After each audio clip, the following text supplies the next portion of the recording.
Swastiastu. Om Swastiastu. Selamat sore pemirsa, apa kabar Anda? Sore hari ini semoga selalu dalam keadaan sehat, senang sekali. Saya Madis Kudan Karang, sore hari ini kembali hadir dalam dialog Halo Kamtibmas. Operasi Patuh Agung 2023, kita akan ambil menjadi topik kita pada sore hari ini. Tentunya sudah hadir dua narasumber yang kita akan ajak berbincang-bincang mengenai topik kita pada hari ini atau sore hari ini. Langsung saja saya sapa, yang pertama ada Kompol Imade Sunarsa SH, dia adalah Kabak Bin Opsnal Ditlantas Polda Bali. Om Swastiastu, Pak Made. Swastiastu, Pak Made. Sehat selalu? Astengkar sehat. Terima kasih sudah hadir di studio pada sore hari ini, dan yang pastinya juga hari ini pun kita sudah menghadirkan praktisi hukum Ketua Peradi Bali, Bapak Nyoman Budi Atnyana SH MHCLA. Om Swastiastu, Pak Budi. Swastiastu, Pak Made. Sehat selalu, Pak Budi. Harus sehat lah. Gimana perjalanannya? Ada kemacetan lagi kah? Yang macet tuh sebenarnya traffic dari bandara keluar bandara nih. Yang traffic jam dan keluar dari bandara. Nah, ini kebetulan juga ada kabar bikin Opsnal Ditlantas Polda Bali. Nanti kita tanyakan ini kemacetan, simpul-simpul kemacetan itu seperti di mana saja sih sebenarnya titik-titik kerawanan macet yang terjadi di Pulau Bali, khususnya di kota-kota besar, termasuk juga di Denpasar ini sendiri. Tetapi saya ingin bertanya tentang operasi sebelum kita ke topik kita, yaitu Operasi Patuh Agung. Nah, ini sebelumnya kita juga mengenal ada operasi mandiri kewilayahan level 3 juga, Operasi Nusa nih ke Pak Sunarsa. Ya, ada evaluasi terhadap Operasi Nusa sendiri. Baik, terima kasih Pak Made atas waktunya. Jadi sebelum dilaksanakan Operasi Patuh Agung ini, kita sempat mengawali dengan kegiatan Operasi Nusa Agung, kewilayahan mandiri. Itu karena melihat banyaknya pelanggar lalu lintas, ya, terutama yang melibatkan warga negara asing yang tidak tertib dalam berlalu lintas. Nah, itu ya, agar kita tidak seperti diabaikan gitu, sehingga pimpinan kami mengambil kebijakan untuk melaksanakan Operasi Nusa Agung namanya. Ya. Jadi lumayanlah selama pelaksanaan 16 hari itu banyak pelanggar yang bisa kita tindak, yang banyak tidak menggunakan helm gitu, Pak. Ya. Itu tujuannya khusus untuk warga negara asing kah, atau memang termasuk juga warga kita sendiri, warga lokal juga yang melakukan pelanggaran akhirnya dilakukan penindakan? Ya, jadi sesuai dengan undang-undang, memang kan di sana barang siapa ya. Jadi seluruh yang melakukan pelanggaran, jadi setiap pemakai jalan yang melakukan pelanggaran kita tindak. Namun di dalam Operasi Nusa Agung itu kita khusus melaporkan yang dilakukan oleh warga negara asing, sehingga bisa kita mengevaluasi berapa sih banyak warga negara asing yang melakukan pelanggaran. Namun secara laporan global itu ada juga yang dari warga negara Indonesia. Poinnya untuk warga negara asing yang melakukan pelanggaran lalu lintas sajakah, atau memang ada hal-hal yang urgent sekali sehingga dilaksanakan Operasi Nusa Agung kewilayahan ini sendiri, khusus untuk Polda Bali dan Polres Kabupaten Kota ini? Jadi begini, Pak.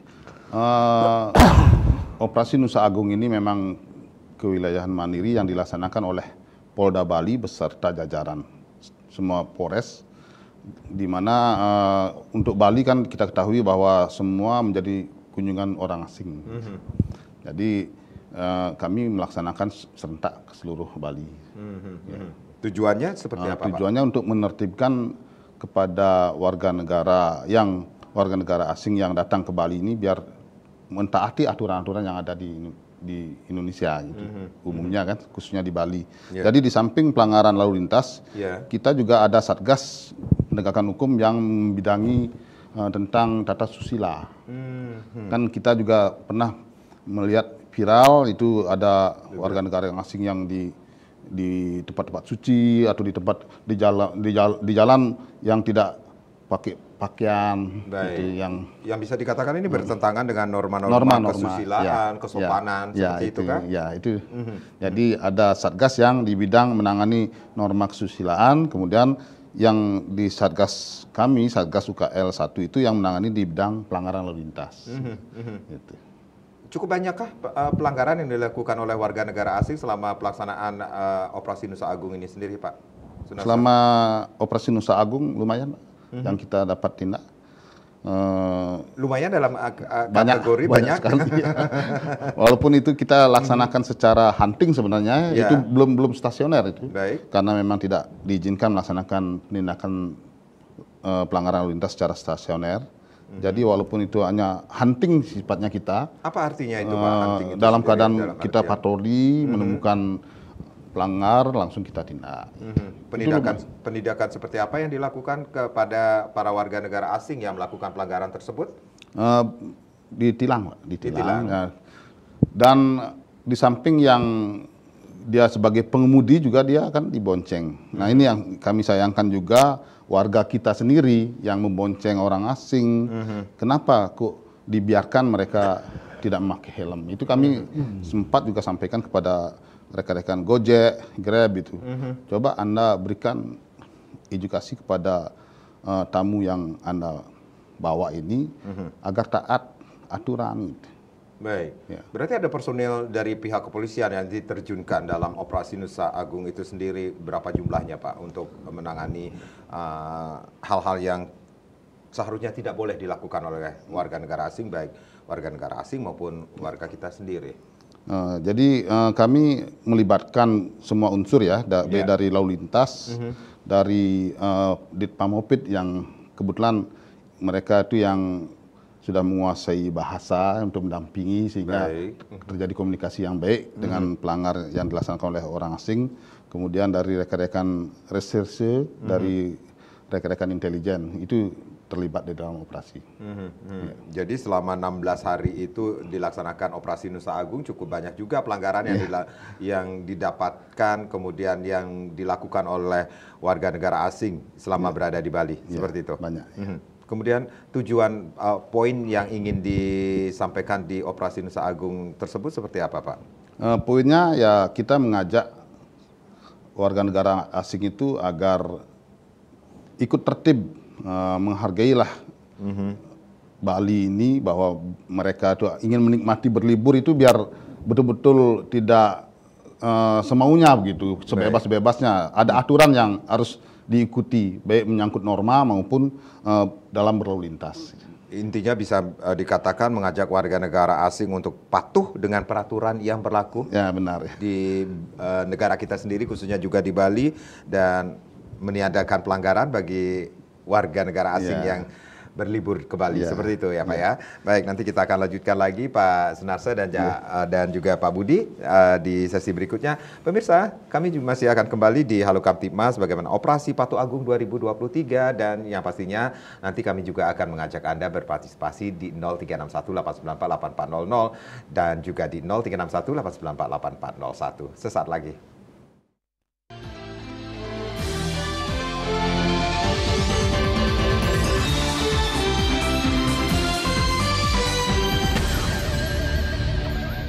Terima kasih Anda yang baru saja bergabung bersama kami di Halo Kamtibmas. Situasi Kamtibmas jelang operasi Patuh Agung 2023 masih menjadi topik kita pada sore hari ini.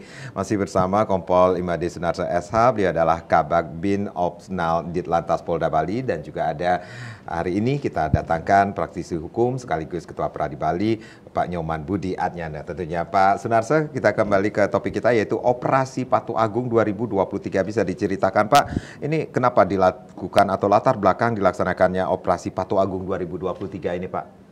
Baik, terima kasih Pak Made.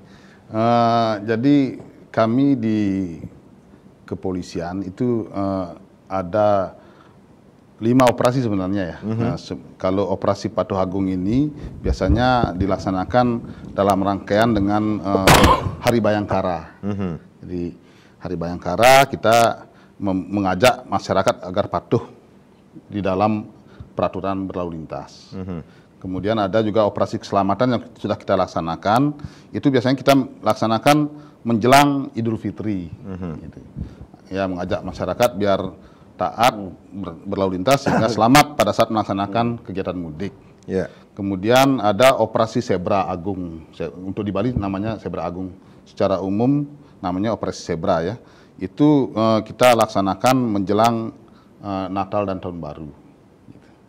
Jadi untuk saat ini kita melaksanakan operasi Patuh Agung. Operasi Patuh Agung. Rangkaian dengan Hari Bayangkara. Hari Bayangkara. Itu dilaksanakan dari kapan sampai kapan nih Pak? pelaksanaan operasi Patuh Agung ini, Pak?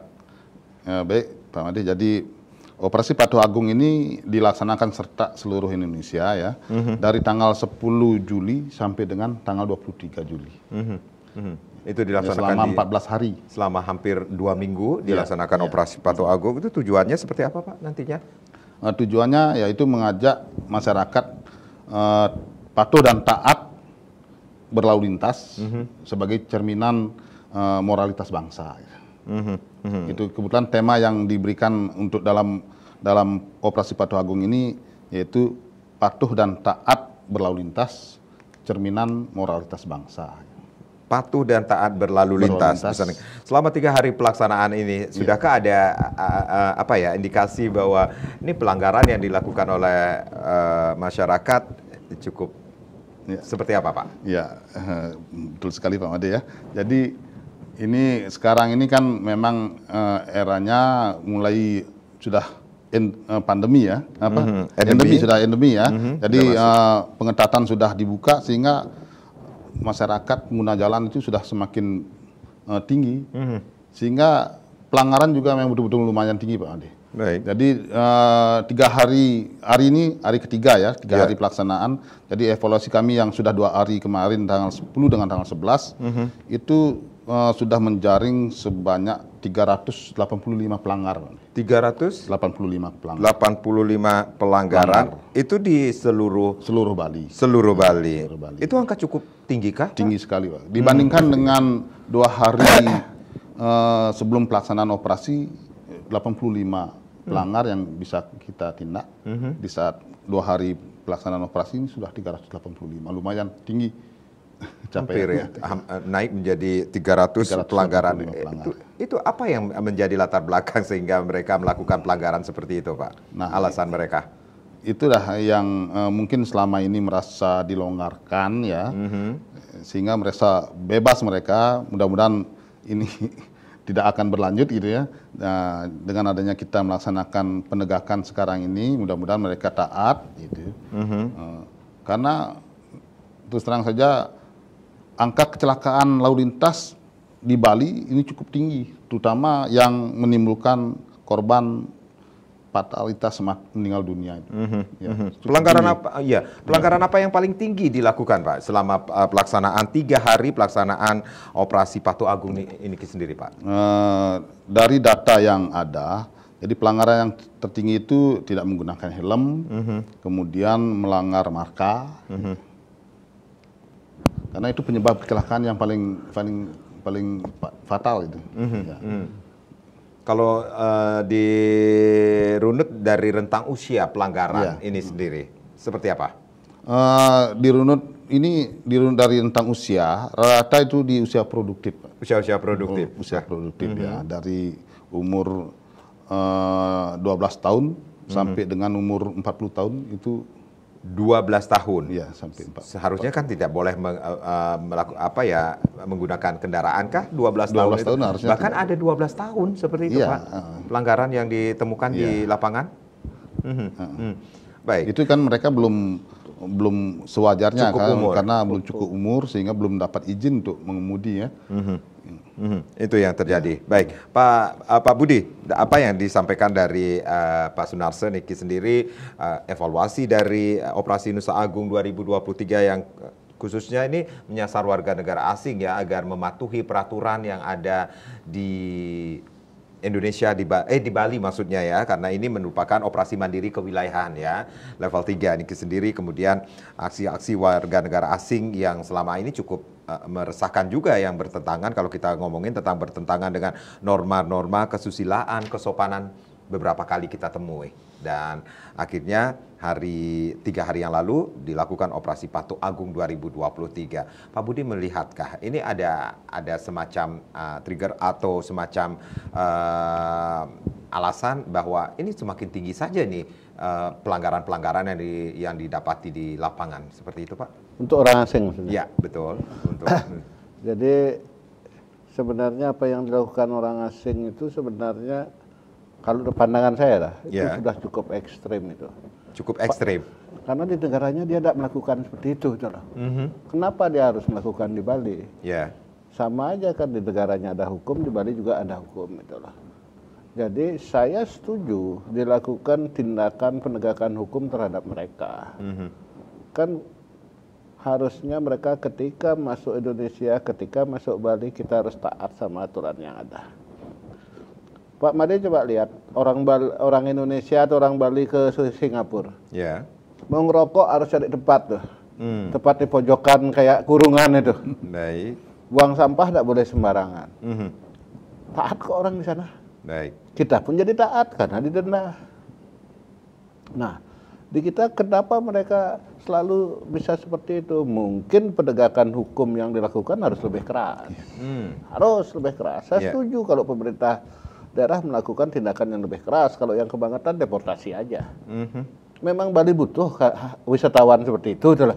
Baik. Kita kan tidak butuh, apalagi Bali dengan andalan wisata adat budayanya itu justru itu tidak bagus. Apalagi ada video apa itu yang di Ubud itu. Ya, yang bertentangan dengan norma-norma kesusilaan, kesopanan. Saya tidak setuju sama ada kalangan pengamat pariwisata bilang itu harus dimaklumi. Tidak bisa yang kayak gitu dimaklumi. Itu udah menyangkut harkat dan martabat kita itulah. Baik. Dengan dia ugal-ugalan bawa motor. Memang di negaranya bisa dilakukan itu. Kenapa dia harus melakukan di sini itu loh? Sini kan ada hukum dan aturannya juga. Jadi Bapak melihat ini ada latar belakang sehingga mereka melakukan hal-hal tersebut di negara kita?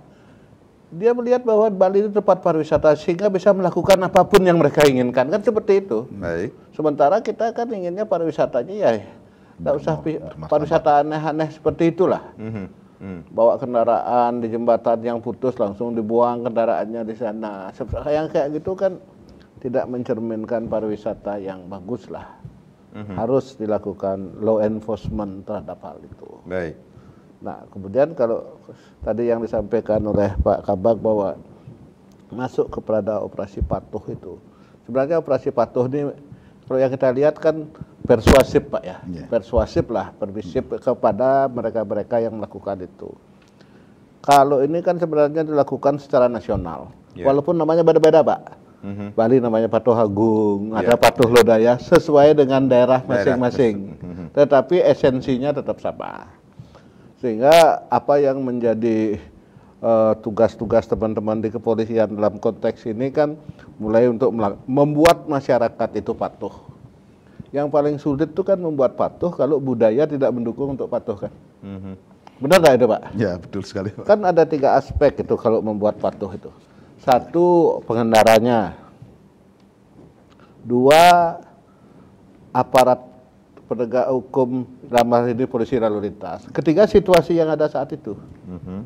Kalau membuat pengendara patuh, anggap di satu jalan 1000 orang yang bawa kendaraan, gimana bisa membuat mereka patuh kalau karakter mereka beda-beda? Karena mungkin ada yang suka udah lampu merah jalan, dan lain sebagainya. Padahal sebuah pelanggaran dalam berkendaraan itu pintu masuk utama terjadinya kecelakaan. Benar Pak? Ya, betul sekali. Ketika pelanggaran dalam berlalu lintas dilakukan, itu udah pintu masuk untuk terjadi kecelakaan. Itu. Nah, karena masyarakat sulit ditertibkan, maka kadang-kadang ada pengamat yang mengatakan operasi patuh ini hanya membuat patuh pada saat operasi. Kalau tidak ada operasi, kembali lagi itu loh. Tidak patuh. Tidak patuh. Itukah? Saya 1-2 hari yang lalu masih di Jakarta Pak. Kan operasinya ada. Jadi ada orang yang karena kan ganjil genap tuh kan. Jakarta misalnya kalau tadi apa ganjil kemarin genap, jadi dilihat ada itu belok lagi itu lah. Kan mereka udah melakukan pelanggaran dan mereka lakukan itu pada saat operasi. Ini seperti kata Pak Budi tadi, budaya yang juga salah satu penyebab. Maksudnya kepatuhannya harus dibudayakan. Kepatuhan itu harus dibudayakan. Menjadi budaya. Hal kecil aja lah. Coba Pak Bade kan sering bermain di daerah wisata. Coba lihat orang, saya pernah lihat orang bule loh. Ngopi makan di Starbucks. Makan di Starbucks. Baik. Jadi kan dikasih napan tuh. Dikasih napan. Kemudian di sana ada potongan gula dan lain sebagainya. Habis makan, itu dimasukkan lagi sama dia ke amplop kecil tempat kue itu. Kemudian napannya dipinggirin, dia bawa, kemudian dia buang ke tempat sampah. Ini kan budaya yang dia ada. Nah, sekarang kan gimana membentuk budaya tertib berlalu lintas itu? Sementara karakternya beda-beda. Artinya tidak boleh lelah bapak-bapak dari kepolisian. Tidak boleh lelah, itu loh Pak. Tidak boleh lelah. Yang kedua adalah bapak-bapak dari kepolisian. Nah, bapak-bapak dari kepolisian ini kan punya dua kekuatan. Power, karena bisa memaksa. Orang yang melanggar bisa di stop. Orang yang melanggar bisa ditilang. Orang melanggar bisa dikenain sanksi lainnya. Menurut ahli psikologi, Pak, di samping teman-teman di kepolisian itu punya kekuatan memaksa, sebenarnya punya kekuatan untuk mengukuhkan. Maksudnya gini, Pak, kalau sudah ada teman-teman di kepolisian, misalnya rame nih, ada ibu-ibu nyebrang, didandan nyebrang. Itu dari instansi Bapak harus kasih reward kepada polisi kayak gitu. Oke, baik. Harus kasih reward. Itu mengukuhkan. Selama ini lebih banyak yang digunakan kekuatan memaksanya, bukan kekuatan mengukuhkan. Atau buat lomba sekali teman-teman di kepolisian. Kita cari pengendara teladan misalnya dulu. Oke. Nah, jadi kan itu semacam proses pendidikan yang bisa dilakukan.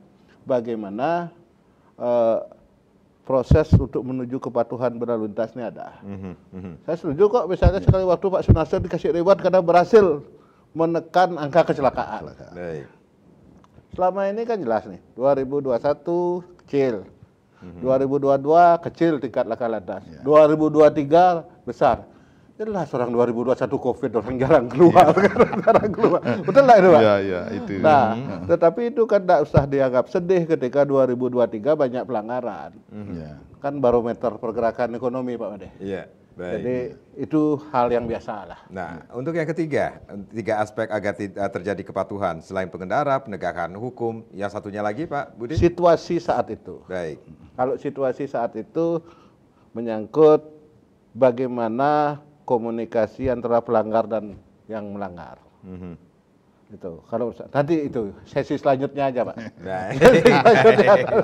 Pak Budi lebih paham nih ya, karena kita harus break dulu ya. Pak Budi, Pak Sunarso, kita break dulu. Nanti kita akan lanjutkan lagi. Pemirsa jangan kemana-mana, kami akan kembali sesaat lagi.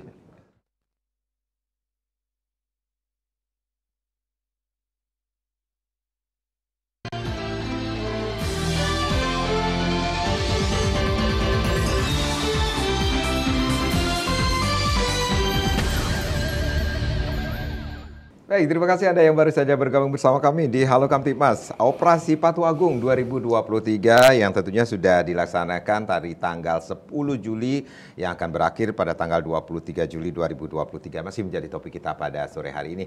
Silakan Anda yang ingin bergabung bersama kami, line kembali kami buka di 0361894800 dan juga di 0361894841 tentunya. Sebelum ke Pak Sunarso selaku Kabag Bin Opsnal Ditlantas Polda Bali. Nah, ini janjinya Pak Budi Niki selaku Ketua Pradi Bali Niki sendiri. Nih yang ketiga ini sendiri, tiga aspek agar terjadi kepatuhan itu selain pengendara, kemudian penegak hukum atau dari bapak-bapak polisi, dan yang pastinya situasi saat itu seperti apa Pak? Jadi begini, kalau kita mengikuti arahan dari Bapak Kapolri itu kan gimana melakukan tugas dengan presisi kan itu Pak. Tetapi dalam profesi apapun, dalam korp apapun, selalu ada oknum kan. Selalu ada oknum. Misalnya kalau di dunia lalu lintas ada istilah damai di tempat kayak gitu. Itu situasi. Itu kan justru tidak mendidik masyarakat untuk patuh. Baik. Toh bisa damai. Lakukan aja lagi ketidakpatuhan itu itulah. Nah, jadi hal-hal seperti ini kita masyarakat memang harus memulai. Karena kecintaan kita kepada institusi polisi, maka kita harus ikut untuk tidak melakukan itu. Dengar Pak? Harus ikut tidak melakukan itu. Kalau itu misalnya dibiarkan, kan buat anak-anak muda misalnya, damai aja, kasih aja segini, berarti kan permisif itu, membiarkan dia akan melakukan lagi, toh tadi Pak ya. Apa yang akan terjadi kalau terjadi pembiaran tersebut ke depannya Pak? anak-anak ini tidak akan bisa dididik itu loh. Baik. Dididik untuk patuh itu loh. Dididik untuk patuh kalau terjadi pembiaran tersebut. Kalau kita cinta polisi, ayo itu kita selesaikan yang seperti itu. Baik. Apalagi polisi sudah melakukan percepatan modernisasi melalui HIT dengan ETLE itu sendiri. Baik, Pak Budi dan Pak Sunarso, ada Pak Komang nih dari Denpasar yang sudah bergabung. Om Swastiastu. Selamat sore Pak Komang. Om Swastiastu, Pak Komang. Halo. Halo. Ye, silakan Pak Komang. Ya. Ada yang ingin? Saya Komang dari Denpasar. Ya. Ya. Apa kabar Pak Polisi dan begini Pak pengacara ya? Ya. Gini Pak, saya sebagai masyarakat ya melihat ke para bule itu bisa orang asing yang banyak melanggar itu karena melihat masyarakat setempat yang melanggar. Jadi mereka tuh udah ada contoh dari masyarakat sih. Jadinya apa mungkin lebih baik sih saya berikan pendapat aja agar masyarakat itu lebih patuh kepada peraturan lalu lintas, baru kita bisa mengatur orang asing. Karena banyak orang asing, saya dengar informasi dari teman-teman itu yang mengatakan orang asing itu melanggar karena melihat contoh dari orang lokal gitu, Pak. Jadi mungkin saya membaik Operasi Agung ini agar lebih diingatkan lagi untuk selalu patuh pada peraturan lalu lintas. Demikian sih Pak pendapat saya. Terima kasih atas waktunya. Terima kasih Pak Komang. Ya masukannya nih dari Denpasar. Nah ini mungkin Pak Budi yang tadi juga sempat kita bahas sedikit nih. Bule melanggar karena melihat ada contoh dari masyarakat setempat atau lokal, masyarakat lokal seperti itu. Kalau apa yang disampaikan Pak Komang itu saya ada setujunya ya. Bahwa itu misalnya ada beberapa kita ngupload masyarakat lokal tidak pakai helm dan lain sebagainya. Yeah. Mungkin yang tadi kita bahas itu pelanggaran-pelanggaran ekstrim tidak pakai pakaian yang seperti itu tuh. Tidak sopan. Tidak sopan. Kalau soal tidak pakai helm kita tidak menutup mata kok. Memang ada warga masyarakat kita yang tidak pakai helm. Surat-suratnya tidak lengkap, alasan-alasan yang diberikan, toh juga dekat gitu. Melanggar marka jalan. Ya, dekat-dekat juga itu jalan loh, aspal bukan donat seperti itu ya. Kalau tapi yang menjadi viral yang maksudnya tadi kita bahas itu yang ekstrim itu, yang nggak pakai pakaian dan lain sebagainya. Hal seperti itu sebenarnya dimanapun di negara manapun kayaknya tidak ditolerir gitu loh. Ketika itu di jalan-jalan umum apalagi di jalan-jalan protokol itu. Mungkin itu Pak. Ya, Pak Sunarso, ini ada masukan dari Pak Komang di Denpasar sendiri sebagai masyarakat. Beliau juga sering melihat, mungkin mendengar juga dari cerita-cerita temannya bahwa orang-orang asing, warga negara asing yang melanggar itu ya karena melihat contoh-contoh yang dilakukan oleh masyarakat lokal ini sendiri. Nah, ini pendekatan seperti apa yang dilakukan terhadap warga negara asing yang melakukan pelanggaran seperti itu? Baik Pak Made, jadi saya sangat setuju ya dengan Pak Komang yang dari Denpasar penanya tadi, saran tadi itu. Memang sering pada saat kami melaksanakan penindakan terhadap warga negara asing, mereka juga langsung semacam protes gitu, nyampaikan bahwa itu orang lokal juga melakukan pelanggaran. Nah, ini kami di kepolisian yang terutama di lalu lintas, kami sudah berulang kali melaksanakan edukasi ya, melalui Dikmas Lantas, ke sekolah-sekolah, ke organisasi-organisasi pengemudi. Sudah kita melaksanakan sosialisasi tentang tertib berlalu lintas. Namun itulah seperti Pak Budi tadi sampaikan ya, situasinya mungkin yang tidak mendukung sehingga mereka itu seperti merasa bebas ya, melakukan pelanggaran. Nah di saat ini kebetulan sudah didukung dengan penindakan pelanggaran lalu lintas melalui ETLE ya. Itu mudah-mudahan nanti diperbanyak jumlah ETLE yang ada di jalur-jalur jalan, sehingga dengan adanya ditindak dengan tegas, harapannya Pak Budi tadi juga kan, sehingga mereka menjadi sadar, dijera itu untuk melakukan pelanggaran. Karena kalau sudah ditindak dengan ETLE kan tidak memungkinkan mereka untuk bisa berkomunikasi lagi. Baik. Apalagi akan terjadi damai di jalan, itu sudah tidak akan memungkinkan. Gitu. Karena begitu tercapture, tervalidasi, dikirimi surat untuk mengkonfirmasi bahwa dia itu melakukan pelanggaran. Baik. Ada hal-hal yang perlu diketahui oleh masyarakat ketika pelanggaran melalui etle ini sendiri yang dilakukan oleh masyarakat. Bisa saja ketika masyarakat melakukan pelanggaran tetapi dia meminjam kendaraan dari orang lain seperti itu, Pak? Nah itu dah salah satu mungkin meminjam ya, atau kendaraannya sudah terjual karena belum terkoneknya di bidang pendataan kendaraan bermotor. Karena kan harusnya begitu dia menjual sudah langsung dibalik nama gitu kan. Ini kan, nah ini menjadi permasalahan memang. Jadi itulah perlunya adanya konfirmasi. Setelah dikirimi surat, kemudian yang bersangkutan sebenarnya bukan pemilik atau pelaku pelanggaran tersebut, karena surat itu ditujukan kepada alamat yang ada di STNK. Itulah mereka konfirmasi.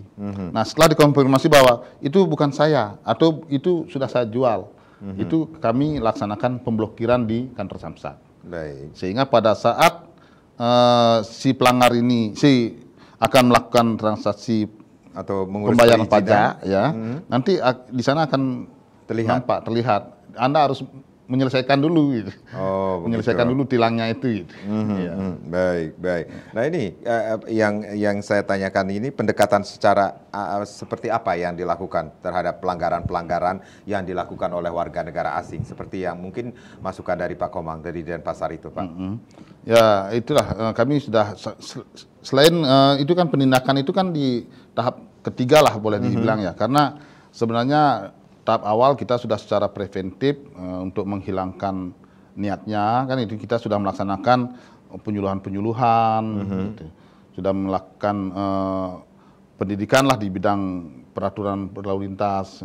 Kalau itu juga tetap lewat, ya di Satgas preventifnya itu kita melaksanakan pengaturan, pengenjaan sambil memberikan imbauan-imbauan kepada pelanggar-pelanggar tersebut agar tertib berlalu lintas. Itu untuk menghilangkan niatnya kan, untuk mencegah dia melakukan. Karena kalau dia sudah melakukan pelanggaran, pastilah seperti Pak Budi bilang akan sangat dekat dengan kecelakaan itu. Sangat dekat sekali dengan kecelakaan, sama dengan mereka itu sudah menaruh pistol sebenarnya kan, pada saat dia sudah tidak pakai helm itu sudah menaruh pistol di kepalanya itu. Ya kan, seperti Pak Budi tadi sampaikan bahwa aspal itu kan bukan donat gitu. Walaupun dekat sekali ya, dari rumah, dari tempat tinggalnya. Kita sudah selalu melakukan pencegahan. Pak, kembali lagi nih ke topik kita yaitu Operasi Patuh Agung. Berarti ada satgas yang juga bertugas untuk Operasi Patuh Agung ini dari pihak kepolisian. Ya, seperti apa, Pak? Jadi di dalam operasi itu kita ada 4 satgas yang kita kedepankan, yaitu Satgas 1 preemptif, Satgas 2 preventif, Satgas 3 di bidang penegakan hukum, dan Satgas 4-nya itu bantuan operasi. Nah, di Satgas 1 preemptif inilah kita berusaha untuk menghilangkan niat daripada pemakai jalan untuk melakukan pelanggaran. Ya. Jadi dengan melalui pendeteksian yang dilakukan oleh rekan-rekan dari intelijen, kemudian dari rekan-rekan bagian Kamsel itu melaksanakan edukasi, penyuluhan, dan Dikmas Lantas. Himbauan juga. Untuk di Satgas 2 preventif itu melakukan pengaturan, penjagaan, pengaturan, patroli, dan pengawalan. Itu gunanya biar bisa melancarkan arus lalu lintas dan mencegah kecelakaan lalu lintas.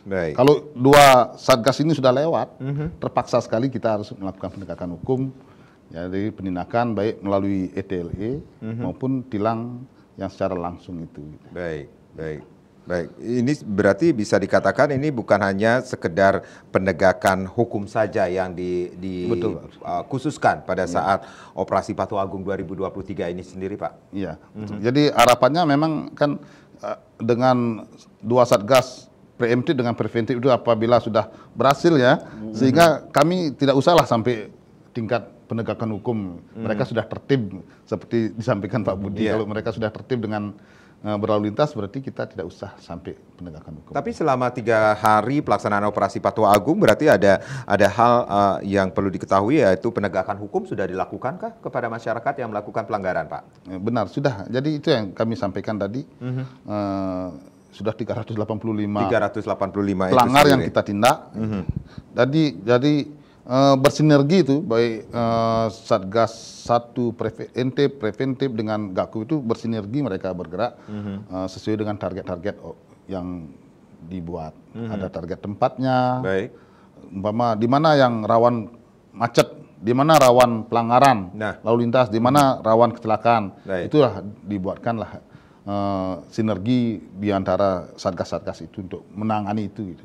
Baik, seperti kata Pak Budi juga bahwa ketika baru keluar dari bandara pun sudah macet. Ini ada simpul-simpul atau titik-titik rawan juga yang menjadi perhatian dari pihak kepolisian, khususnya dari Polda Bali, Pak. Ya, betul. Jadi untuk di Denpasar ya, kebetulan ada Polresta Denpasar, juga ada Polda ya.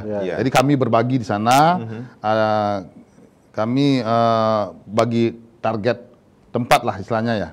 Jadi ada yang menggarap di Sanur, itu yang matahari terbit kan sudah macet total itu. Karena pelabuhan itu yang arus perputaran keluar masuk kendaraannya itu yang tidak efektif gitu kan. Mudah-mudahan nanti dari pemerintah daerah ada jalan keluarnya, nanti solusi bagaimana sehingga bisa menyelesaikan itu. Terus kemudian kalau daerah Kute nanti itu diambil oleh Polresta. Di Jalan Gatsu ya kami dari Polda gitu. Baik. Itu yang menjadi titik-titik kemacetan, pembagian tugas seperti itu ya, Pak ya. Baik, jam-jam rawannya pun juga diatur, Pak. Diatur ya. Rawan kemacetan seperti itu. Sudah di mapping itu, mapping jam-jam rawannya, di saat itulah kita bergerak semua. Baik, Pak Sunarso, Pak Budi, kita rehat kembali. Pemirsa jangan kemana-mana, di sesi berikutnya kita masih akan berbincang-bincang mengenai Operasi Patuh Agung 2023.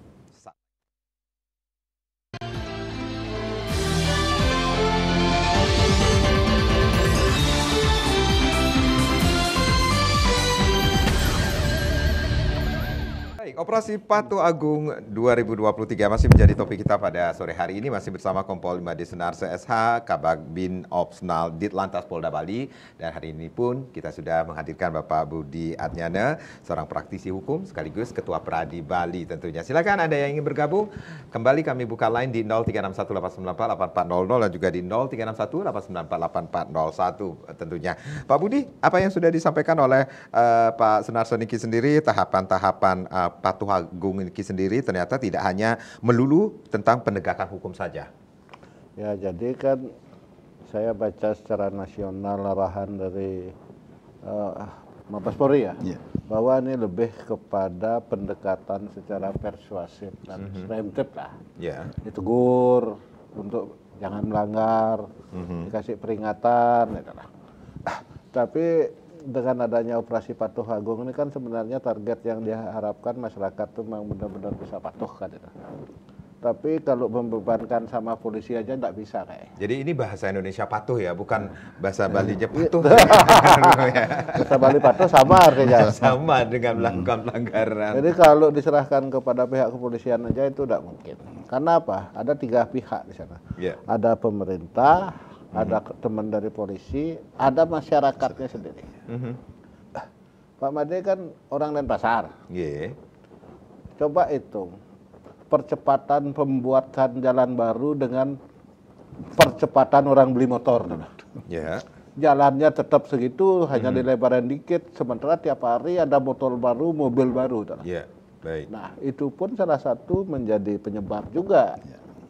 Ketika macet ya trotoar lah yang dijalani kan. Kan begitu. Trotoar lah yang dijalani. Nah, jadi ini merupakan tugas pemerintah juga.